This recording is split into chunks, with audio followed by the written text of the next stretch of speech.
লোকে আমায় ভালোই বলে, দিব্যি চলনসই। দোষের মধ্যে একটু নাকি মিথ্যে কথা কই।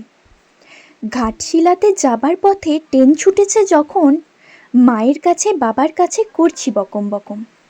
হঠাৎ দেখি মাঠের মধ্যে চলন্ত সব গাছে এক এক রকম ভঙ্গি ফোটে, এক এক রকম নাচে। ওমা, দেখো নৃত্যনাট্য! যেই বলেছি আমি, মা বকে দেয়, বড্ড তোমার বেড়েছে ফাজলামি।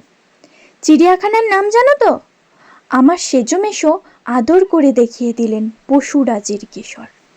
কদিন পরে চুন খসানো দেয়াল জুড়ে এ কি, ঠিক অবিকল সেই রকমই মূর্তি যেন দেখি। ক্লাসের মধ্যে যেই বলেছি সুরঞ্জনার কাছে, জানিস আমার ঘরের মধ্যে সিংহ বাঁধা আছে, শুনতে পেয়ে দিদিমণি অমনি বলেন, শোনো, ওসব কথা আবার যেন না শুনি কখনো। বলি না ভাই সেসব কথা, সামলে থাকি খুব। কিন্তু সেদিন হয়েছে কি, এমনি বেয়াকুব, আকাশ পরে আবারও চোখ গিয়েছে আটকে। শরৎ মেঘে দেখতে পেলাম রবীন্দ্রনাথকে।